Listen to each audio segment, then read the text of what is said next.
जो था कंत कबीर का, सोई बरबरी हो।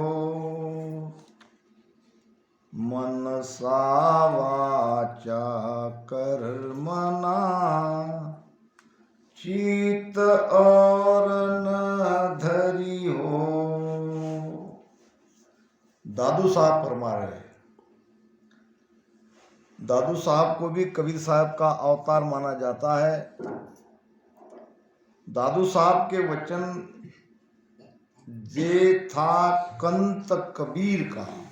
कंत नाम पति, मालिक, परमात्मा। हम सब आत्माएं हैं और हमारे सब आत्मा का पति है परमात्मा, एक ही पति है। जे था कंत कबीर का, यानी कबीर ने जिस मालिक का सुमिरन किया, जिस परमात्मा को पाने की बात कही, सोई बर बरी हो, वही वर यानी वही पति को मैं, यानी उसी मालिक की मैं भक्ति कर रहा हूँ। मनसा वाचा कर्मणा चित्त और न धरी। मन से, वचन से और चित्त में और किसी आन देव की उपासना मैंने नहीं करी, एक राम जी का ही सुमिरन किया। सोई कंत कबीर का, दादू का महाराज, सब संतन का बालमा, दरिया का सिरताज। अनंत श्री दाता दरियाव जी महाराज फरमा रहे हैं, सोई कंत कबीर का, जो कबीर के स्वामी थे, दादू का महाराज, वही दादू के स्वामी। कबीर साहब ने जिनको सुमिरन किया, जिनको याद किया, जिनकी भक्ति करी, उसी की भक्ति दादू साहब ने करी। सब संतन का बालमा, सभी भक्ति करने वाले संतन का पति वही है, दरिया का सिरताज। और मैं भी उसी मालिक का सुमिरन करता हूँ, वही मेरे सिरताज है।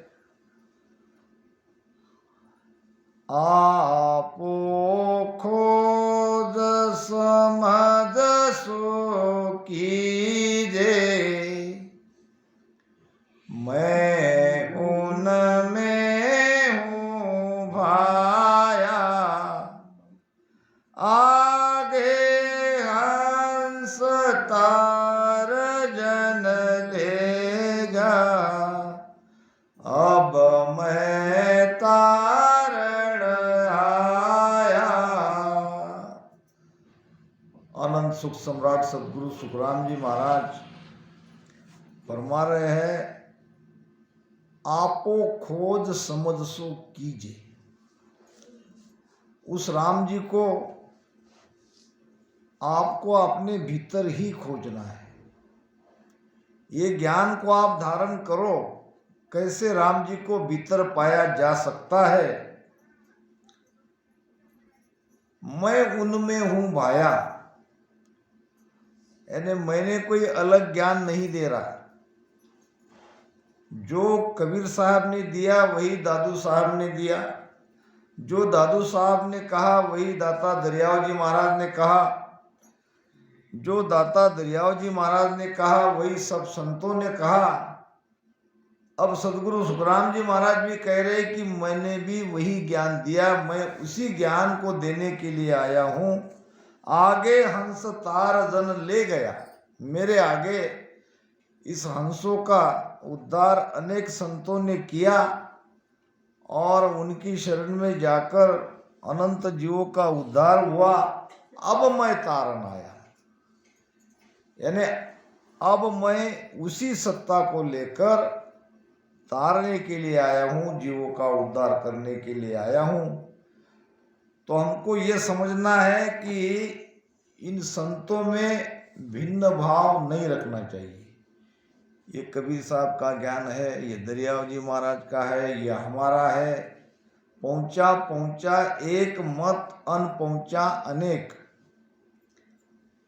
आप जब सब संतों की बाणियां पढ़ोगे तो आपको एक ही सत्य के बारे में उन्होंने कहा है ऐसा आपको प्रतीत होगा।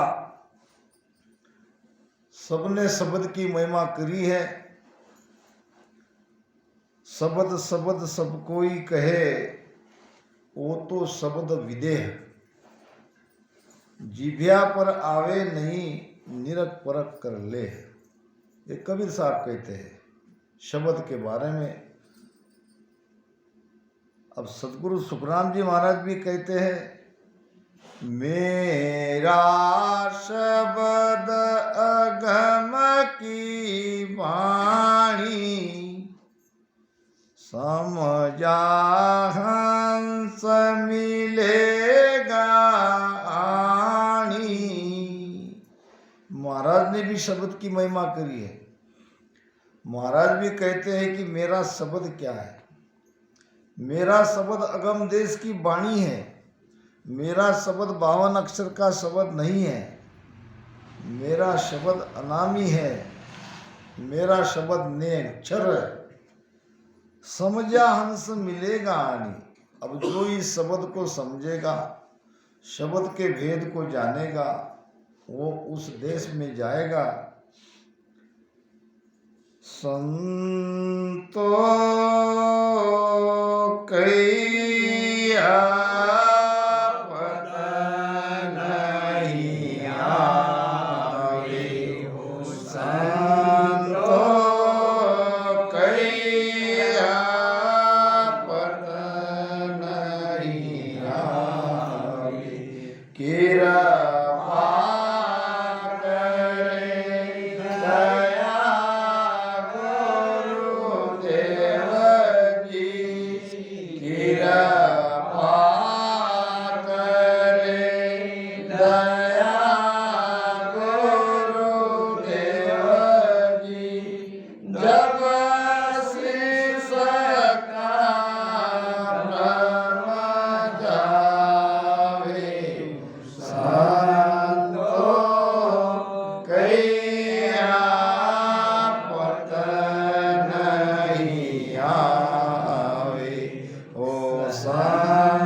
पाखा परा बिना पंजी दे नेण बेण कछु नाही आठो पोर बत्तीसो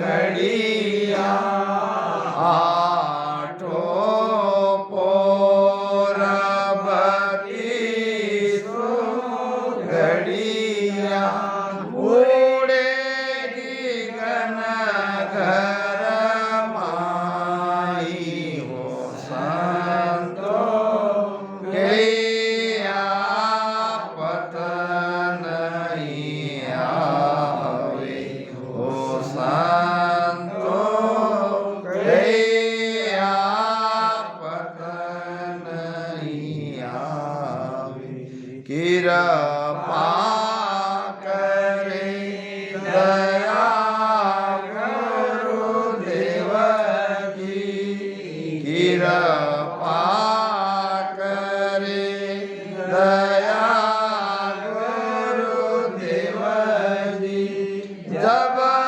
शिष का भ्रम जावे संतो कैया पतन नहीं आवे हो संतो कैया पतन नहीं आवे सोऊतो सोवन नहीं देवे सोऊतो सोवन नहीं देवे जुग सोए तन माने पाँच पच्चीस किया मुख आगे पाँच पच्चीस किया मुख आगे शोक गगन दिस साधे हो संतो कैया पतन नहीं आवे हो संतो कैया पतन नहीं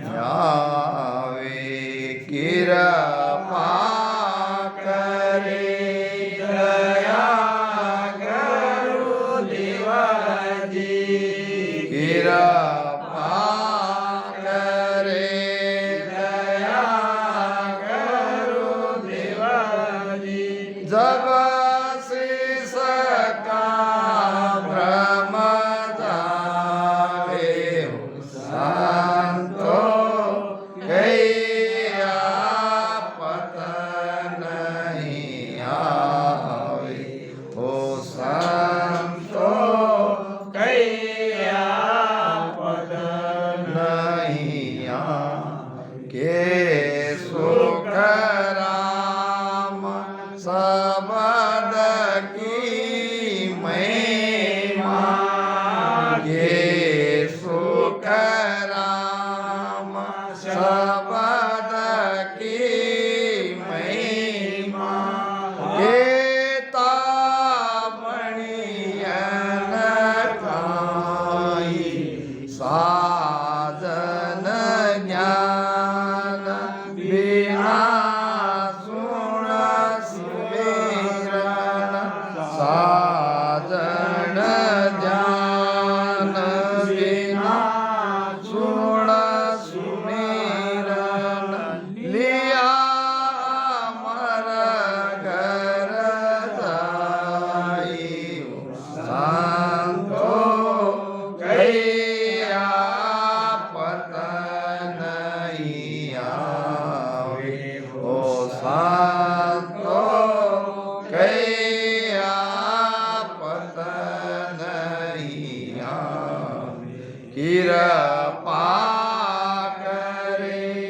दया गुरुदेव जी कृपा करे दया गुरुदेव जी जब शीश का भ्रम जावे संतो कैया पत नहीं आवे संतो कैया पत नहीं आवे। महाराज फरमाते हैं संतो कैया पत नहीं आवे। पतना विश्वास, किसके बारे में विश्वास नहीं आता? अगर हम सत्य बात कहेंगे तो लोग तो विश्वास करेंगे, मगर सत्य कहने में नहीं आता। चीन का एक विद्वान था लाओ त्सु, उन्होंने कहा, प्रसिद्ध वचन है, सत्य को जीभ से कहा नहीं जाता, सत्य कहने में नहीं आता। क्योंकि अगर सत्य को कहा जाए तो वो तुरंत उसी क्षण असत हो जाता है। तो जो कहा ही नहीं जाता उस पर कोई कैसे विश्वास करे? ये सत्सबद नियंचर कहने में नहीं आता, ये सुनने में नहीं आता। फिर आप कहोगे हम तो ध्यान में सुनते हैं, वो क्या है? अगाध बोध में महाराज ने कहा है, नाद अनाद जिंग सो सोहम सब ब्रह्म माया होई या लग कथे बके सोई ज्ञानी तापदल क्यों न कोई। नाद अनाद जिंग सो सोहम शब्द कितने प्रकार के हैं? नाद भी शब्द है, अनाद भी शब्द है। नाद और अनाद में क्या अंतर है? अनाद का अर्थ है अनाहत। अनाहत ये ताली बजती है दो हाथ से, जब एक हाथ से बजेगी उसे कहते हैं अनाहत। एक है नाद और ये अनाद यानी हद के परे, बहुत ज्यादा आवाज, बहुत ज्यादा ध्वनि भी हम ध्यान में सुन रहे हैं तो वो सत्शब्द की ही ध्वनि है, ये कहा नहीं जा सकता। फिर जिंग प्रचंड आवाज, और ये सोहम भीतर में जो ध्वनियां चलती है शरीर में, वो सोहम श्वासा की ध्वनि है। ये सब ब्रह्म और माया है। यहां तक कि हम सीमित है, हमारा ज्ञान हमारा ध्यान तो हम ब्रह्म माया में ही है। अमर देश दूर है, अमर देश में ले जाने वाला सत्शब्द नियंचर है और वो कहने में नहीं आता है, वो केवल प्रकट किया जा सकता है, वो अनुभव किया जा सकता है। जब ऐसे तत्ववेत्ता महापुरुष की कृपा होती है तब वो घट में जागृत होता है। जब जगता है तब पता चलता है कि ये है शब्द, ये है नियंचर। महाराज ने एक भजन में बड़ी सुंदर बात कही है, अवगत न्यारो अवगत न्यारो अवगत न्यारो अवगत न्यारो तागत बिरला जाने तागत बिरला जाने माया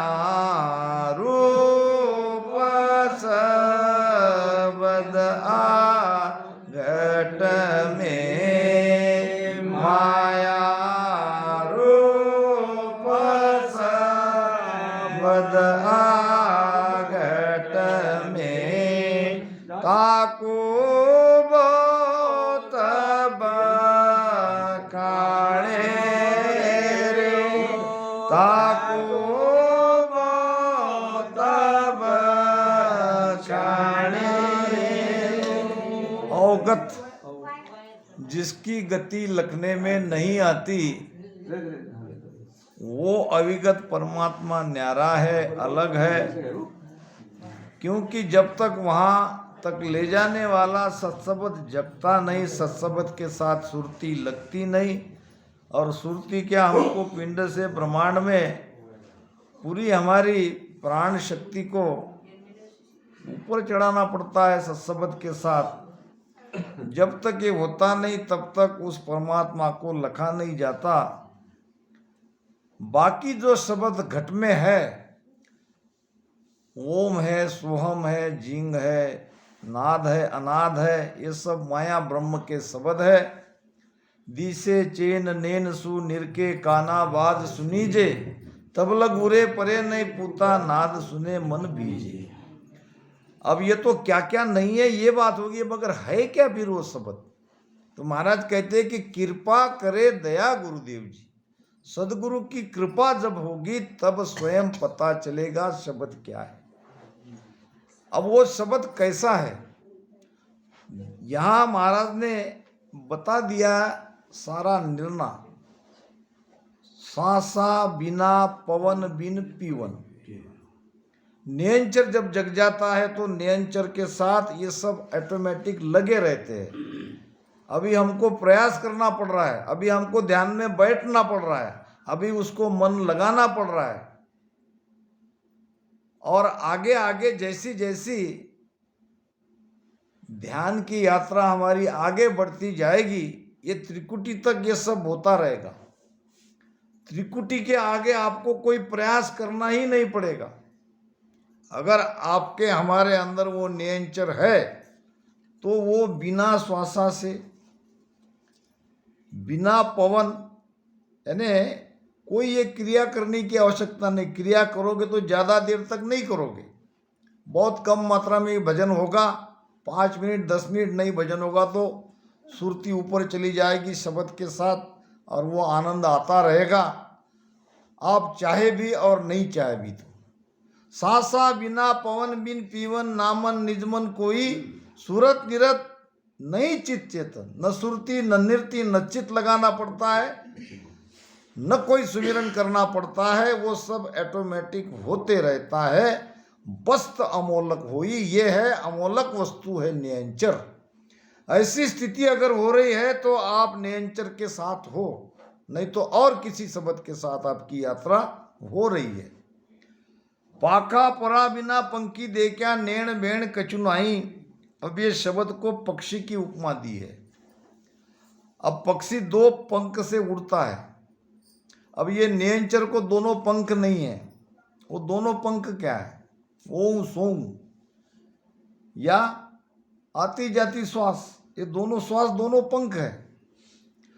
अब वहां दोनों श्वासों में भजन करने की आवश्यकता नहीं है, भजन हो रहा है ऑटोमेटिक। पाखा परा बिना पंखी देखा नैण बेण कछु नाही। न नेत्र है और न बेण यानी न उसकी जबान है न, तो वहां सूरत रूपी नेत्र का काम नहीं और कोई जबान यानी ज्ञान का भी काम नहीं। न ज्ञान से लेना देना है क्योंकि सूरत वहां लगी रहती है। अब सूरत को अलग से लगाने की आवश्यकता नहीं है, यह है नेण और बेण। आटो पोर 32 घड़िया उड़े गिगन घर माई। ये 10वां द्वार का ब्रह्मांड का एरिया है, 12 अंगुल तक, 1.25 हाथ तक। यहां से पूरे ऊपर तक ये आटो पोर 32 घड़िया। अब घड़ी तो आनी चाहिए 64, 32 कैसे कह रहे महाराज? 8 पोर की घड़ी होती है 64, यहाँ महाराज 32 घड़िया। 8 पोर 64 घड़ी रसना झड़ लागे, तब पांडे सुखराम कहे तब तीनों भागे। 32 घड़ी का अर्थ है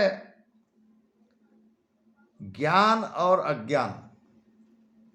एक ज्ञान की 32 घड़ियां हम आठों पोर जागृत थोड़ी रहते हैं, 8 पोर तो सोते हैं। जब सो जाते हैं ध्यान तो हो रहा है, सुरती तो लगी है, आनंद तो आ रहा है, मगर हम सोए हुए हैं।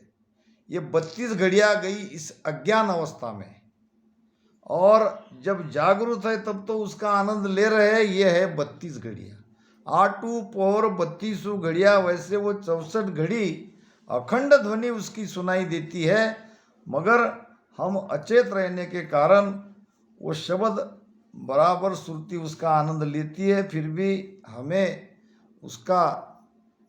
उसकी जानकारी नहीं होती। इसलिए महाराज ने यहाँ 8 पोहर 32 घड़िया उड़े गिगन घर माही कहा है। सोऊं तो सोवन नहीं देवे। अब ये सोना क्या? अब ये सोना है अज्ञान का। अब वापस सत्सबद जगने के बाद न वो आन देव को मानेगा, न और कहीं इतरत्र कर्मकांड में वो फंसेगा। ये जो सोने के तरीके हैं उसमें वो नहीं उलझेगा। अब कितना भी कुछ उसे कहे, जब शब्द भीतर में जगा हुआ है तो वो आन की उपासना, ये सब, इसको महाराज ने सोना कहा है। अब अज्ञान उसके अंदर प्रवेश नहीं करेगा। सोऊं तो सोवन नहीं देवे, जुगसु हेतन बांधे। संसार से वैराग आ जाएगा, नहीं तो यह संसार छूटता नहीं। संसार से हम बंधे हैं, राग है। अब वैराग आने पर संसार से हम हट गए, संसार में रहते हुए भी संसार से हट जाते हैं। ये बड़ी विचित्र बात महाराज कह रहे हैं, और होता है। सो जुगसु हेतन बांधे, 5-25 किया मुख आगे, चौक गिगंदिस सांधे।